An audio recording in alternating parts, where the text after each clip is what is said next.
This is Andi Purewal, Boxing Social in association with Betfred. We're in Cardiff and I'm joined by promoter Eddie Hearn. Eddie, a good little run this morning around Cardiff? You better do it tomorrow. Don't forget, tomorrow morning, 9 a.m, okay? We're going to be out in Cardiff Park near the castle. I'm going to tweet about it later. Connor Ben's on board, Felix Cash is on board, Barker's on board, Chris Lloyd's on board. You're on board, I think. All right, I will join in. I'll go buy some gear. And I'm trying to convince Calzaghe as well and a few others. But it's going to be a nice, good, feel-good Saturday ahead of a massive show tomorrow night. And what a main event. I'm pumped for this fight. Just say, you've just named a bunch of athletes. Are you intending to try to keep up with these guys? Barker's hips are all over the shop. So, no, it's going to just be a nice, steady pace. Steady pace. Well, that's good to know. Obviously, bank holiday weekend as well here in Cardiff. So, are you going to be up to much tonight? Bit of grub.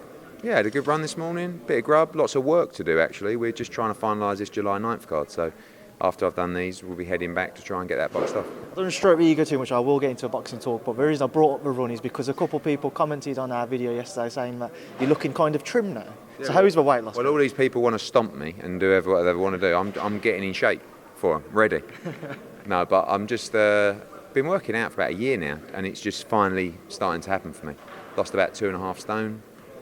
I'm 43 next week. I feel the best I've ever felt in my life. So yeah, feeling good, mate. Good to hear. Now, obviously, we're here. We had a raucous atmosphere for Joe Cordina's preparing for his bout with Kenichi Ogawa tomorrow night. Just your thoughts on what to expect, and obviously seeing them both on the scale. Well, I think it's a tremendous fight. I mean, Joe Cordina stepped on the scales. I thought, wow, he looks in unbelievable shape. Not seen him in that shape before. And then Ogawa got on and looked like an absolute machine, didn't he? So it's just a really good fight. You know, a true world championship fight for a Cardiff kid in his home city. It's got a very old school feel to it. You know, and we're proud that we've delivered this opportunity for Joe. It's all in his hands. He's got a very tough task. He's going to have to box really, really well, but it's a tremendous fight. How much of a difference do you feel being the home fight and having that backing and that atmosphere will play for tomorrow night for Joe? I think it's always, you know, an advantage boxing at home, and that's why we've chose to pay up the money to provide this opportunity for him. But he's also got to be very disciplined in there, and that can, you know, change really when you're talking about that kind of noise and that atmosphere. You know, you see him stand on the scales today. You know, he's not done that before. That made him do that. And tomorrow, he's just got to make sure he stays in the moment, keeps discipline, listens to Tony Sims, and I believe he can do it and become new world champion. Eddie, we haven't really touched on the undercard yesterday, and we'll do so now. Just walk me through it and your thoughts on everybody's fight.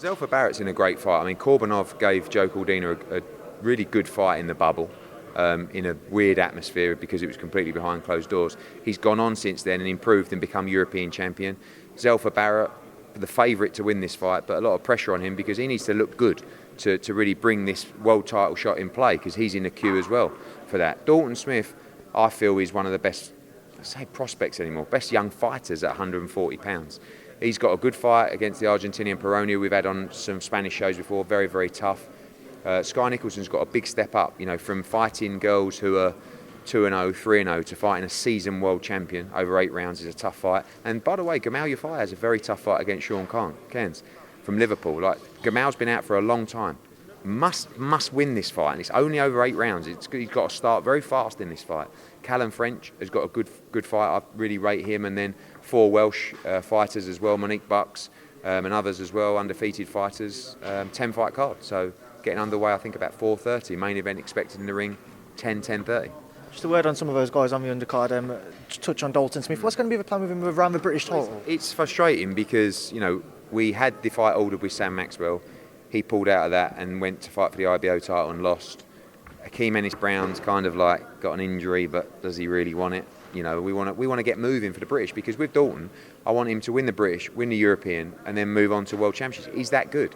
So it's very important that Dalton's next fight is the British title, and hopefully he gets through unscathed on Saturday, and he'll be ready to fight in July as well for that title.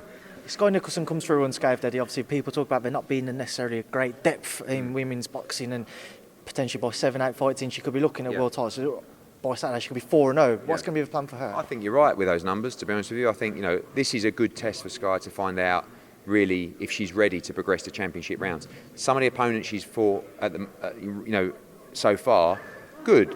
You know, 3-1, 3-0, and Bet Conley as well is kind of like a gatekeeper. But at the end of the day, this is a former world champion. This is a much bigger step up. It's how she deals with Bouvier. If she struggles, she's going to need some more experience. If she breezes through her, I would like to see her fight for the Commonwealth title on our Australian show in September, and then probably move to a world title shot in early 2023. But again, I think we have to see how she gets on against Bouvier. Hasn't lost a round so far in her pro career, really, so let's see how she goes tomorrow.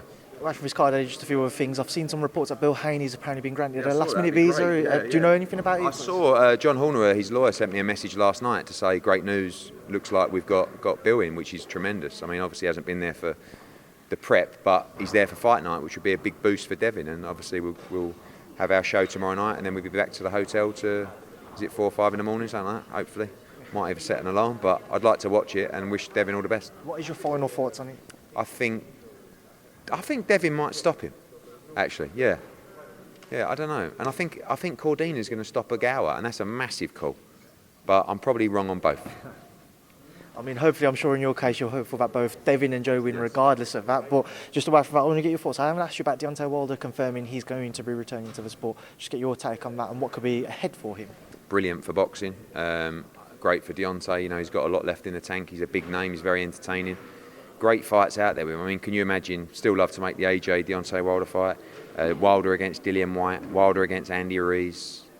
Wilder. I mean, it's just so many. Wilder against anyone in that top 15 is a great fight. So brilliant that he's back, and excited to see him return. I mean, he's obviously worked with PBC throughout his career. Difficulties there to try and make, i.e. an AJ fight, as you had previously had difficulties there as well. Yeah, I think. I don't know. I mean, I don't know what he's going to do. We've got a lot of heavyweights. They've got a lot of heavyweights. You know, PBC tend to like to make those in-house fights, which is understandable because it's easier to do. So first off, I mean, Andy Ruiz against Deontay Wilder is an absolute tremendous fight, and hopefully, you know, a fight like that can be produced. How confident would you be that you guys could get a fight with Deontay there? I don't know. We're not thinking. I mean, like at the moment, we've got to just announce this Usyk fight, beat him, and fight Tyson Fury. So we'll see. I was going to ask on that. I saw another article come out after we did our interview. August 20th might be as late as it could go. Is that possible? That would be the latest date, yeah. The 13th, the 6th, other 2 dates. But again, July 23rd, you know, but 7 weeks tomorrow that is. So looks like August, but again, we'll finalise maybe this afternoon. So going up against Jake Paul on August 13th? Oh, don't know. Yeah. Away from that one, Eddie, Adrian Broner and Omar Figueroa apparently in the pipeline. Your thoughts? Have they fought before? No. I think they were due to once. Yeah, it's interesting. Both guys, very bizarre careers, very bizarre weight-making efforts from both, specifically Omar Figueroa. But yeah, listen, again, like Broner's like a guy like Wilder, good for boxing. If we can get him back in the ring, I think it helps everybody. If he comes through that, are you going to try and make the Conor fight again? Or? Yeah, possibly. But, you know, I think if he's going to come back, he's not signed with anyone, Broner. But if he comes back in a fight like that, they're probably going to tie him up for 2 or 3 fights. So we'll see. Any further word from your old pal, Mr. Ellerbe, since yesterday? No, I saw he reposted Lou DiBella's article or something, saying, look, see, other people don't like him as well. It's like, mate, have a day off. What did you make of Lou's comment? I was going to...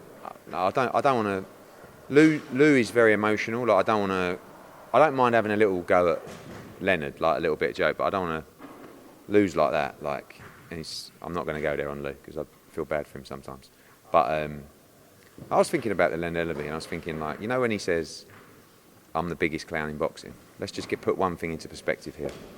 Look at my career in boxing, my resume, and look at Leonard Ellerbe's career in boxing and resume. Now, who would you say has achieved more in the sport and done more in the sport of boxing? Myself or Leonard Ellerbe? We'll close the interview on that. We will close the interview. I know I can't, Eddie, because I like to stay on the fence. This is where you got no arsehole. Well, it's not that, but this is why everybody likes me. I'll get the interviews. It's not. This is why people like you to be honest, you know, and have some balls. But I mean, Eddie, if you want to say that, he's also worked with Floyd Mayweather and Javante Davis. Well, I'm not going into it. Well, Floyd's obviously considered the greatest fighter of our generation. I mean, he wasn't Floyd's promoter. He worked for Floyd Mayweather. But talk through the resumes. No, I'm not standing here and getting into this, Eddie. Well, I appreciate your time as always. Thank you. Cheers, mate. Thank you.